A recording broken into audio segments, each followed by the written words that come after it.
बढ़ेगी और अलग अलग विधानसभाओं में हमारी सभाएं भी होंगी। और मेरा यह अटल विश्वास है कि इस बार राजस्थान की धरती ऐतिहासिक निर्णय लेगी और अमीरों को नकार के गरीबों के बच्चों को ताकत देने का काम करेगी। ऐसा मेरा विश्वास है राजस्थान में इस बार। यहाँ की सरकार से भी मुझे बहुत कुछ कहना है। कहना इसलिए है क्योंकि हम लोग प्रदेश की राजधानी में हैं। जैसी चमक सूर्य की मेरे चेहरे पे पड़ी है, ऐसी चमक आपकी जिंदगियों में आ जाए, यही पूरा आंदोलन है, यही पूरा संघर्ष है, यही लक्ष्य है। और ये चमक तब तक रहेगी जब तक आप लोग संघर्ष करोगे। जिस दिन आपने संघर्ष का रास्ता छोड़ के सुविधा का रास्ता इख्तियार कर लिया, ये चमक भी चली जाएगी मेरे साथियों। इस बात को आप लोग याद रखना। तो जैसा मैंने कहा कि यहाँ की सरकार से भी बात करनी है, लेकिन यहाँ की सरकार के साथ यहाँ अपने लोगों से भी बात करनी है कि वो क्या चाहते हैं। अगर आप इन सरकारों से खुश हो, अगर आप इन सरकारों के कार्यकाल से खुश हो, तो फिर आपको आजाद समाज पार्टी को समर्थन करने की कोई जरूरत नहीं। और अगर आप ये मानते हो कि बार-बार आपसे धोखा करके, आपसे झूठे वादे करके आपको ठगा गया है, तो फिर हमारे यहाँ एक कहावत है कि अजमाए हुए को अजमाया हुआ नहीं जाता।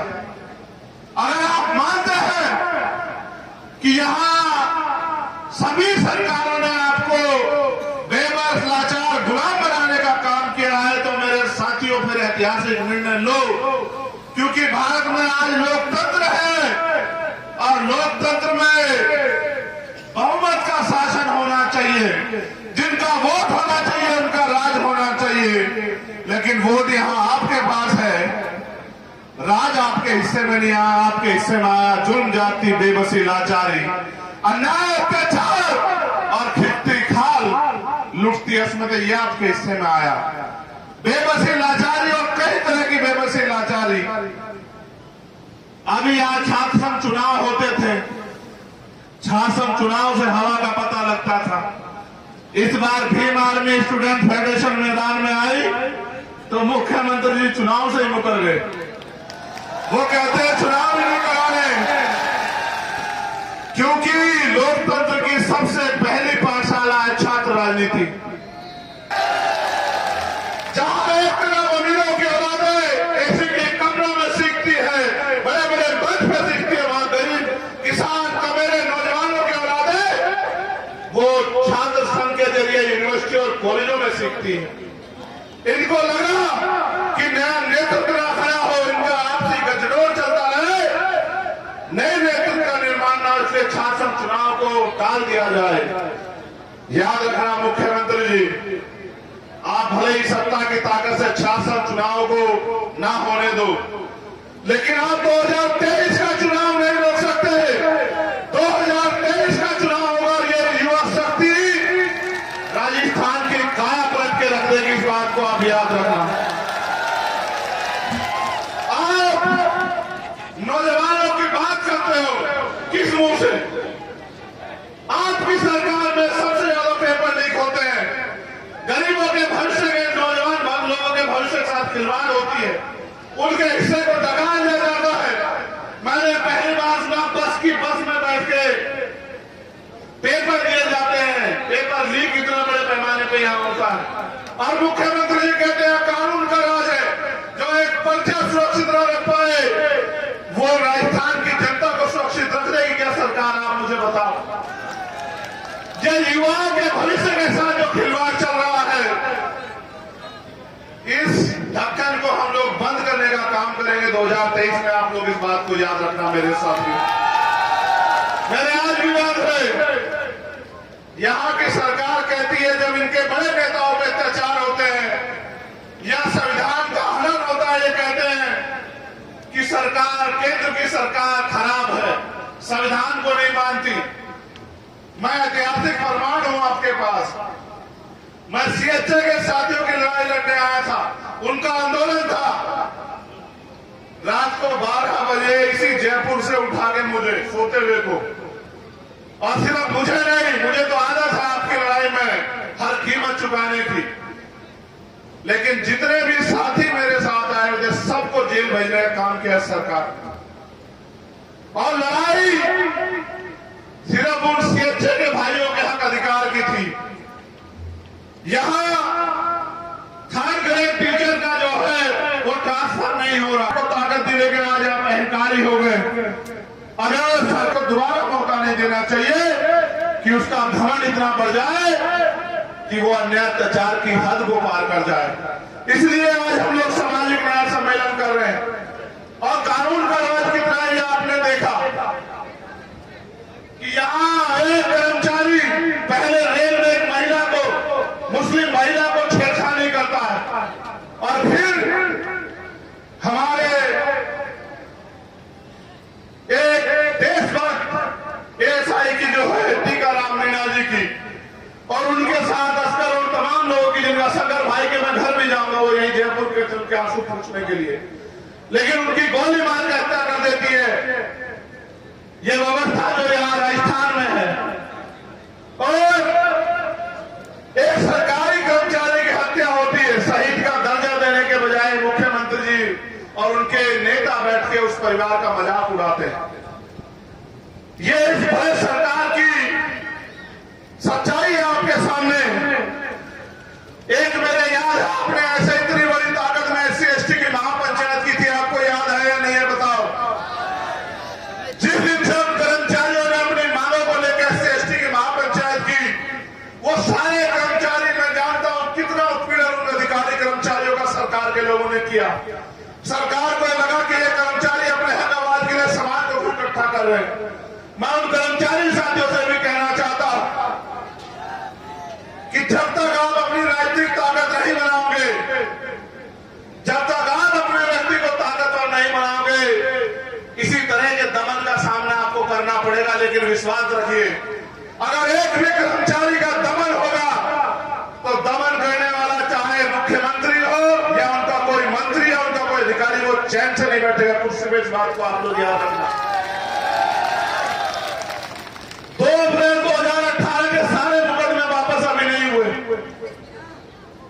सारे मुकदमे वापस, और एससी एसटी आयोग बना है, किसी पोस्ट ऑफिस से ज्यादा नहीं है वो, उनकी कोई बात नहीं मानी जाती। उनके जो अध्यक्ष है उनको भी मैंने सुना, वो भी बेचारे कहते रहते हैं कि साहब ये परेशानी को सुनता नहीं, एक झुंझुना बना के रख दिया, उसको कोई ताकत पावर नहीं है। झुंझुना इसलिए बना दिया कि हम सवाल ना करें, लेकिन सवाल तो करने पड़ेंगे। जनता ने आपको वोट देकर सरकार बनाया, और सरकार इसलिए बनाया कि 2 अप्रैल 2018 में स्पेशली एससी एसटी के लोगों ने जो आंदोलन किया, उनपे झूठे मुकदमे लगे, उनकी खाल खींची गई। उन्होंने सोचा कि बीजेपी को रोकने के लिए हम लोग कांग्रेस को वोट दे देते हैं। उन्होंने आपकी सरकार बना दी, आपने उसके नाम पर 2019 में वोट लिया, और आज तक आपने मुकदमे वापिस नहीं गए, ना ही आयोग को ताकतवर किया। ये बात इस बात को स्पष्ट करती है कि आप इन वर्गों के हितैषी हो ही नहीं। सामान्य साथियों, बड़े दर्द के साथ कहना पड़ रहा है, देश भर के जुल्म अत्याचार एक तरफ, देश भर का अन्याय अत्याचार एक तरफ, और राजस्थान का अन्याय अत्याचार एक तरफ, और फिर आप अन्याय अत्याचार के खिलाफ आवाज भी नहीं उठा सकते। आपको याद है जितेंद्र मेघवाल, कितने लोगों को याद है? हाथ उठा खड़ा कर। आपको याद है इंद्र मेघवाल, आपको याद है कार्तिक भील, आपको याद है पूजा भील, आपको याद है हर्षपति वाल्मीकि, आपको याद है ओम प्रकाश नगर, आपको याद है बहन टोला गुजर, आपको याद है भाई पुष्कर कसाना,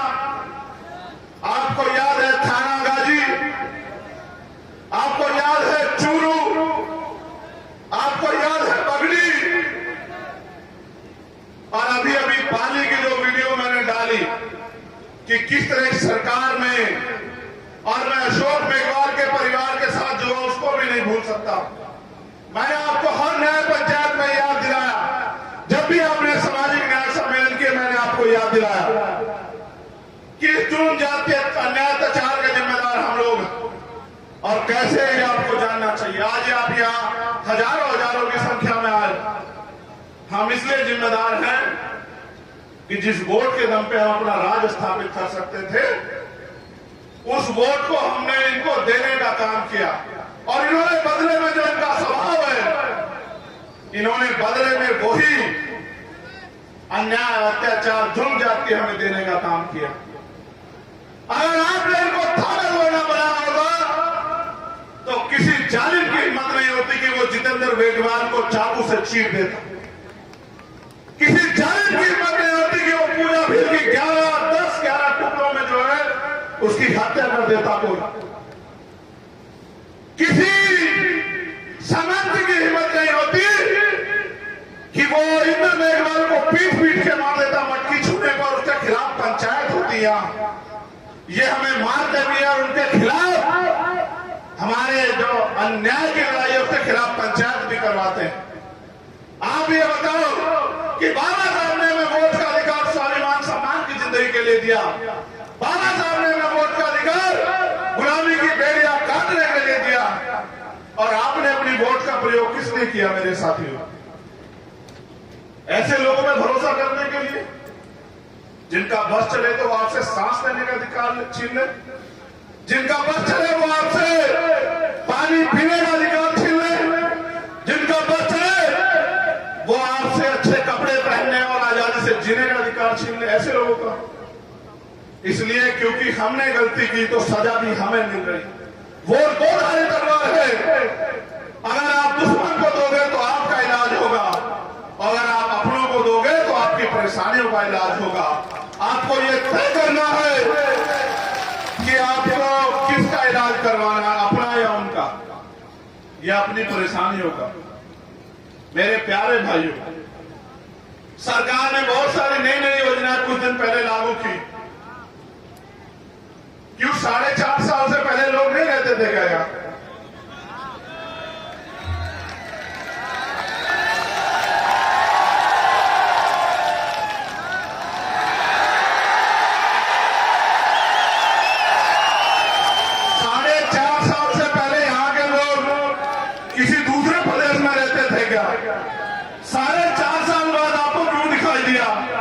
यहाँ के लोगों को इन समस्याओं से निजात दिलानी है। क्यों 4.5 साल आप सो रहे थे क्या मुख्यमंत्री जी? मुझे कहना नहीं चाहिए, लेकिन क्या आप मेरा दर्द जानना चाहते हो? मैं उदयपुर आया जितेंद्र मेघवाल के परिवार से मिलने के लिए। इन्होंने मुझे एयरपोर्ट से वापस भेज दिया। मैं उसके बाद 3 बार आया। मैं आके प्लेन से उतरता नहीं, ये मुझे एयरपोर्ट पे अरेस्ट कर लेते और फिर गाड़ी में बिठा के दिल्ली छोड़ के आते। एक बार ये मुझे दिल्ली छोड़ के आए, मैंने इन पर फिर भरोसा किया। मैंने इनसे हाथ जोड़ कहा कि अकेला आदमी जाना चाहता हूं इंद्र मेघवाल के परिवार से मिलने के लिए। उस परिवार को मेरी जरूरत है। एक अकेले को नहीं जाने दिया। इन्होंने मुझे फिर अरेस्ट किया, ये मुझे फिर दिल्ली छोड़ के आए। ये मुझे दिल्ली छोड़ के आए, मैंने तत्काल फ्लाइट कराई। इनके आने से पहले मैं फिर आ गया। जब मैं आ गया तो अधिकारियों ने माथा पीट लिया, कह रहा तू आदमी है क्या है भाई? इतनी चिंता तो यहाँ के उन नेताओं को नहीं है, यहाँ के लोगों की जिनको वोट देके उनके एमएलए बना के यहाँ के लोगों ने बिठाया। जितनी चिंता तुझे है। मैंने कहा कि उनका राजनीतिक रिश्ता है और मेरा खून का रिश्ता है। फिर मैं वापस आया और मेरे साथी हमने प्लान बनाया कि इस बार हम यहाँ की सरकार और पुलिस को बताएंगे कि बाबा साहब के बच्चे कितने दिमागदार हैं। और पूरी सरकार और पुलिस की नाक के नीचे से हम लोग जालौर चले गए। जब मैं उनके घर पहुंच गया तब पुलिस को पता लगा। फिर इन्होंने क्या किया, मुझसे झूठ बोल के लेके आए। अगले दिन हमें पीसी करनी थी कि जयपुर तक सुरक्षा दे रहे, और जयपुर लाके फिर 50 गाड़ी लगा के पूरा जयपुर बंद करके फिर मुझे दिल्ली छोड़ के आए। मैंने इनसे कहा कि जितना फोर्स मुझे रोकने के लिए लगाते हो श्रीमान जी, इतना फोर्स प्रदेश में अन्याय अत्याचार नहीं होगा।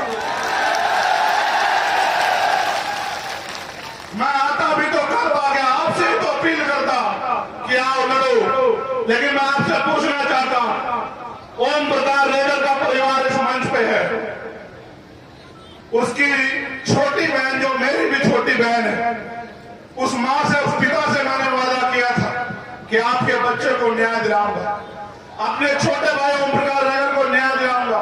मैं क्यों आता हूं उसका सच ये है कि ओम प्रकाश रेगर मरने से पहले सुसाइड नोट में आगे किसी नेता का नाम नहीं लिखता।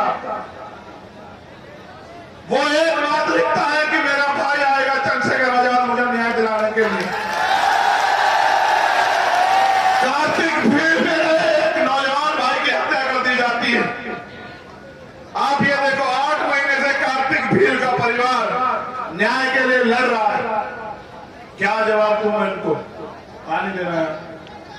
आप बताओ, क्या मैं जुल्म जानते के आगे आंखें बंद कर दूं या घुटने टेक दूं? आप बताओ मेरे लोगों, आप बताओ, आपको तय करना है।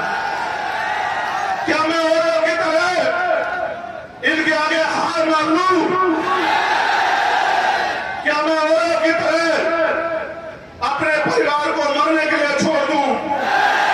क्या मैं औरों की तरह घर में बैठ के इस अन्याय अत्याचार का तमाशा देखूं या लड़ूं? आप बताओ मेरे लोगों।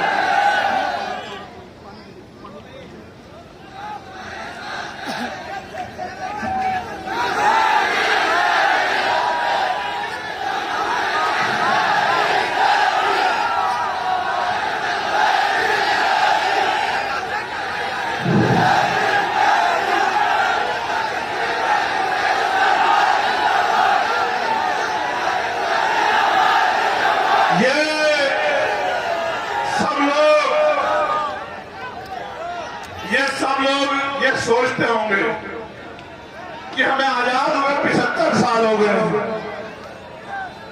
मगर ऐसा क्या है कि आज भी हम भारत में रोटी कपड़ा मकान की लड़ाई लड़ रहे हैं, हिस्सेदारी हकदारी की लड़ाई क्यों नहीं लड़ रहे? आप बताओ मेरे लोगों, तोला गुजर बहन के परिवार को क्या जवाब दूं? आप बताओ इंद्र मेघवाल और जितेंद्र मेघवाल के परिवार को क्या जवाब दूं? और आप बताओ लाखों लाखों नौजवानों को क्या जवाब दूं? मैं एक चीज जानता कि हर जुल्म जाति की एक उम्र होती है, हर अन्याय की एक सीमा होती है और हर दमन का बंदोबस्त होता है। अब समय आ गया है साथियों कि जो दमन राजस्थान में चल रहा है, इस दमन को हमें कुचल के स्वाभिमान सम्मान हक अधिकार की जिंदगी राजस्थान में प्राप्त करनी है।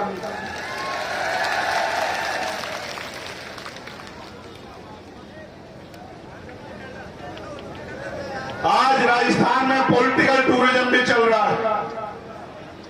ये पहली बार नहीं हुआ, चुनाव आया है तो बहुत सारे लोग घूमने आए, गली गली घूम रहे हैं।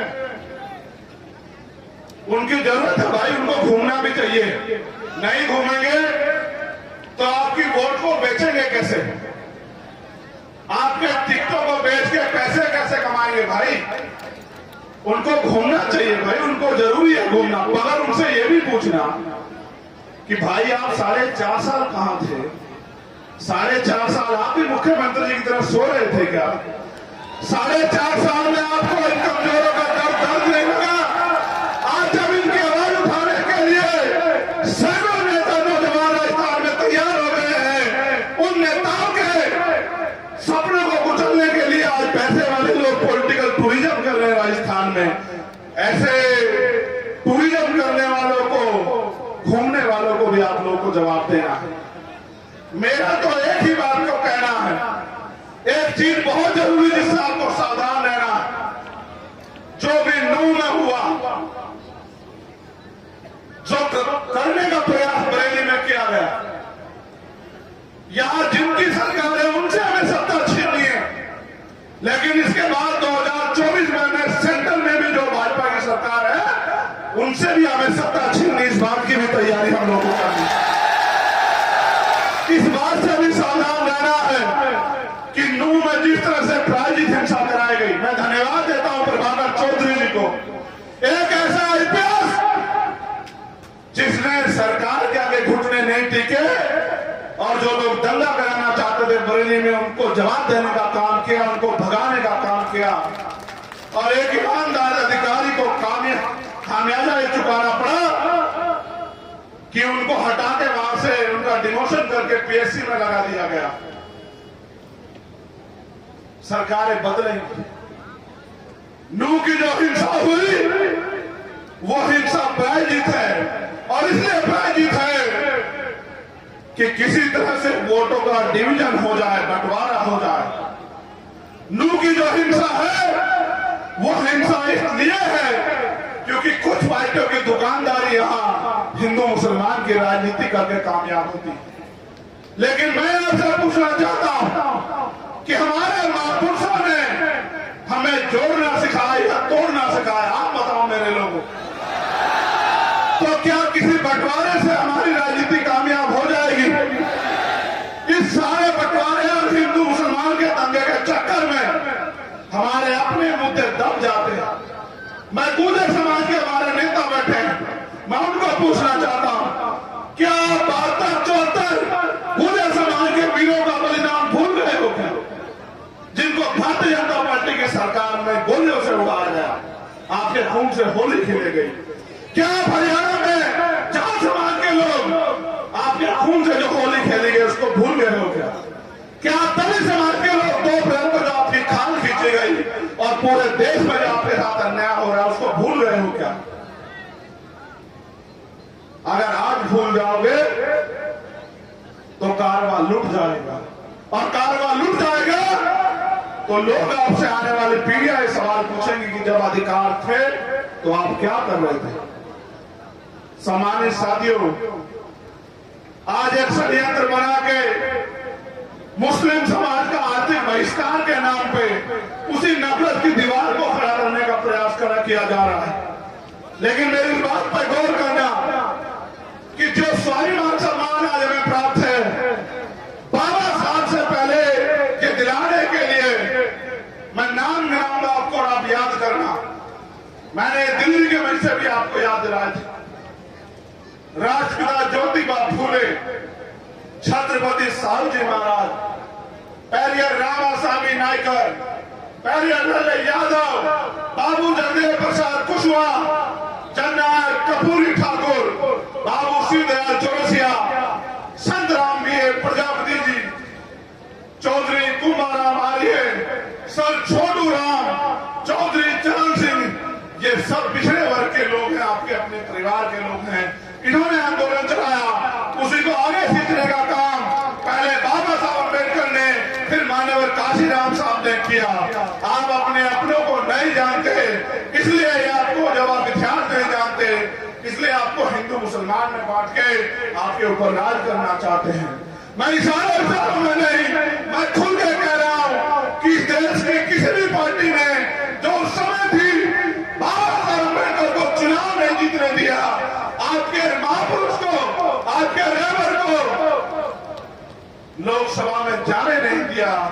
अगर ना होते मुसलमान और ना वो खुलना से बाबा साहब अम्बेडकर को जिता के कॉन्स्टिट्यूशन असेंबली में भेजते तो बाबा साहब अम्बेडकर संविधान नहीं लिख पाते। मेरे लोगों, इसलिए मैं आपको बताना चाहता हूं कि आपको मदद किसकी करनी है, आपको हाथ किसका पकड़ना है।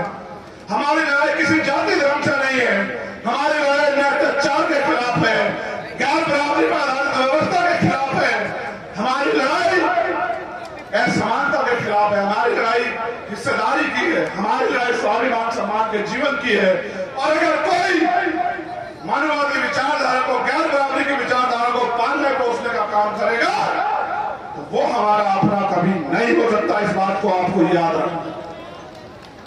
सम्मानित साथियों, एक बार मैं आया था गोली लगने के बाद भरतपुर और आज आया हूं राजस्थान। मेरे जैसे हजारों लोग के खून बहेंगे।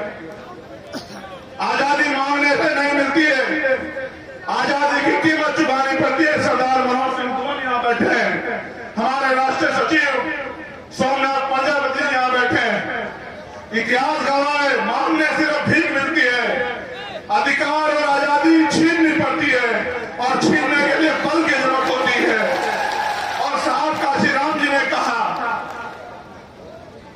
जिनका दल नहीं होता उनका बल नहीं होता, और जिनके पास बल नहीं होता उनकी समस्याओं का हल नहीं होता। मैं अपनी बहनों से पूछना चाहता हूं, माओ से पूछना चाहता हूं, अगर अमीर इस देश में गरीबों के जैसे होते तो आप बताओ कोई गरीब रहता क्या? आप जानते नहीं राजस्थान का हाल, ना पीने को साफ पानी, ना रोजगार, चारों तरफ से महंगाई की मार, जुल्म जाति अत्याचार। एनसीआरबी का आंकड़ा देखो, डाटा देखो तो रूह कांप जाती है। क्या क्या नहीं साहब पिछले 5 साल में। मेरा आपसे सवाल है, आगे भी ये सहना चाहते हो क्या? आपने सबको अवसर दिया, सबको ताकत देके भेजी। हर्षाधिपति वाल्मीकि को किसने पीटा? वो विधायक कौन सी पार्टी का था बताओ मेरे साथियों? वो विधायक कौन सी पार्टी का था बताओ मेरे साथियों? कौन सी पार्टी का? नहीं, जोर से बताओ, और मीडिया के साथियों को पता लगना चाहिए कौन सी पार्टी का था, किसकी वोट से बना। आपकी वोट लेके आपको पीटने वाले लोगों को दोबारा से मौका दोगे क्या भाई? आप जानते नहीं कि वो आपकी वोट लेके किसका इलाज करेंगे? आपका, आपको नुकसान पहुंचाएंगे, आपकी सच्ची लड़ाई लड़ने वालों को नुकसान पहुंचाएंगे। आपको ये तय करना पड़ेगा कि आपका अपना दल आजाद समाज पार्टी, उसका चुनाव निशान क्या है? जरा जोर से बताओ, नहीं और जोर से बताओ, गला तो भी बताना चाहिए। नहीं, तुम्हारी आवाज मुझसे कम है। क्या है चुनाव निशान? बहुत अच्छे। अब आखिरी बात सुनो, आगे के लिए क्या करना है। अभी एक बयान आया, वो देश के यशस्वी प्रधानमंत्री जी, जो खुद को गरीब का बेटा कहते हैं,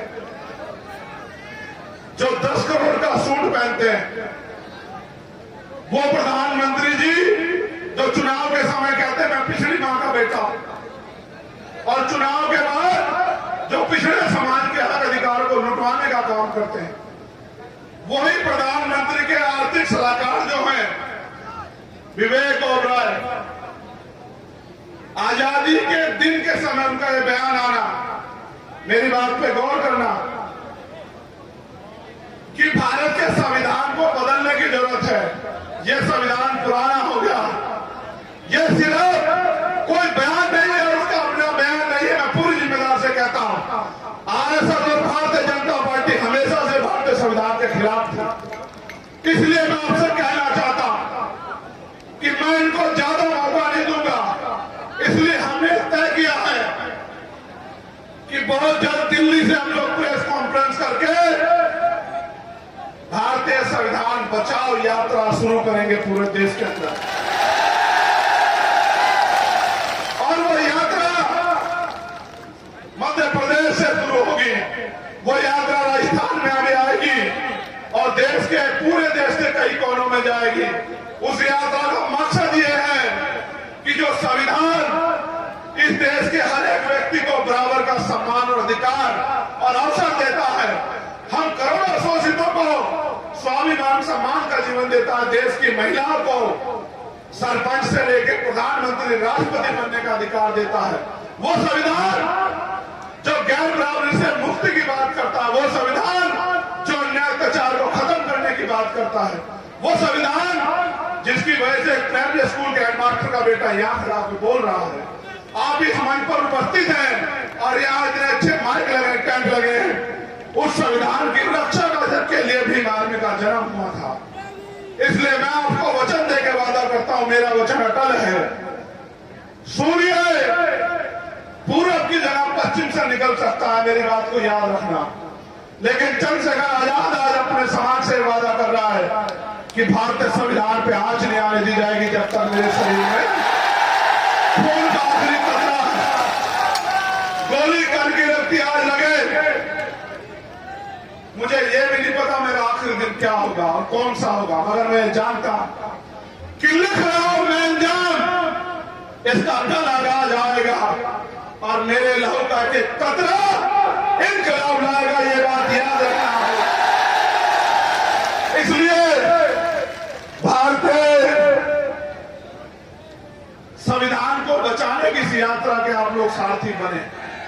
और ये यात्रा की एक अच्छाई मैं आपको बता दूं, हमने निर्णय लिया है कि दिन में इस यात्रा के जरिए हम लोग समाज को तैयार करेंगे और टूरिज्म नहीं होगा। यह यात्रा का तो साइकिल पे होगी या पैदल होगी, प्लस रात के ठहराव की व्यवस्था पहले से नहीं होगी। जिस समाज की लड़ाई लड़ रहे हैं उस समाज की जिम्मेदारी होगी कि वो हमारे खाने का सोने की व्यवस्था करे, और समाज खाने सोने की व्यवस्था नहीं करेगा तो मैं वचन देकर कहता हूं कि हम लोग भी भूखे ही सो जाएंगे लेकिन रुकेंगे नहीं। ये पैगाम है मेरा समाज के नाम की, उनको तय करना है कि उनको इस आजादी के साथ जीना जो बाबा साहब अम्बेडकर के संविधान ने दी, ये आपको इंतजार करना है कि जब संविधान खत्म हो जाएगा तब आप लड़ पाओगे। आप इतनी बड़ी संख्या में आए, मैं आज कमेंट